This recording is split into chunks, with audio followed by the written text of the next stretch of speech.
ചമയങ്ങളില്ലാതെ, ചായമില്ലാതെ, മായമില്ലാതെ ഹൈസ. പാതിവില തട്ടിപ്പിൽ സംസ്ഥാനത്ത് 690 കേസുകൾ രജിസ്റ്റർ ചെയ്തു. ക്രൈംബ്രാഞ്ചിന്റെ നേതൃത്വത്തിലുള്ള അന്വേഷണവും പുരോഗമിക്കുന്നു. അനന്തുവിന്റെ സ്ഥാപനങ്ങളിലും വീടും പരിശോധിക്കുവാൻ മൂവാറ്റുപുഴ മജിസ്ട്രേറ്റ് കോടതി അന്വേഷണ സംഘത്തിന് അനുമതി നൽകിയിരുന്നു.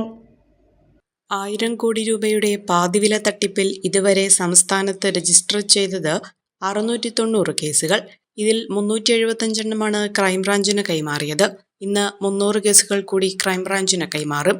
രണ്ടാം പ്രതിയായ Saigram global trust chairman KN ആനന്ദകുമാറിന്റെ മുൻകൂർ ജാമ്യാപേക്ഷ ഇന്നലെ പരിഗണിച്ചില്ല. അത് 18ലേക്ക് മാറ്റി. പോലീസ് റിപ്പോർട്ട് സമർപ്പിക്കാൻ കൂടുതൽ സമയം വേണമെന്ന് പ്രോസിക്യൂഷൻ ആവശ്യപ്പെട്ടതിനാലാണ് കേസ് മാറ്റിയത്. പ്രതി അനന്തകൃഷ്ണനും കൂട്ടാളികളും തട്ടിയെടുത്ത പണം എങ്ങോട്ട് മാറ്റിയെന്ന് കണ്ടെത്താൻ ക്രൈംബ്രാഞ്ചിന്റെ സാമ്പത്തിക കുറ്റാന്വേഷണ വിഭാഗം ശ്രമം തുടങ്ങി.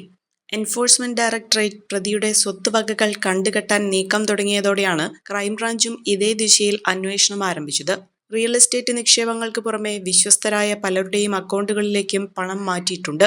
സംഭാവന വാങ്ങിയവരുടെ പേരും കൈപ്പറ്റിയ തുകയും സംബന്ധിക്കുന്ന വിവരം മാത്രമാണ് അനന്തകൃഷ്ണൻ അന്വേഷണ സംഘത്തിന് കൈമാറിയത്. അതിനിടെ അനന്തകൃഷ്ണന്റെ സ്ഥാപനങ്ങളിലും വീടുകളിലും പരിശോധന നടത്താൻ മൂവാറ്റുപുഴ മജിസ്ട്രേറ്റ് കോടതി ക്രൈംബ്രാഞ്ച് അന്വേഷണ സംഘത്തിന് അനുമതി നൽകി. Ponnurunni national NGO confederation office, കല്ലൂരിലെ വില്ല, പനമ്പിള്ളി നഗറിലെ സോഷ്യൽ ബി വെഞ്ചേഴ്സ്, മറൈൻ ഡ്രൈവിലെ അശോക ഫ്ളാറ്റ്, കളമശ്ശേരിയിലെ പ്രൊഫഷണൽ സർവീസ് ഇന്നവേഷൻ എന്നിവിടങ്ങളിൽ ക്രൈംബ്രാഞ്ച് പരിശോധന തുടങ്ങി. നേത്ര സംരക്ഷണത്തിന് നമ്മുടെ Ahalya Ahalya foundation eye hospital, കേരളത്തിൽ എല്ലായിടത്തും.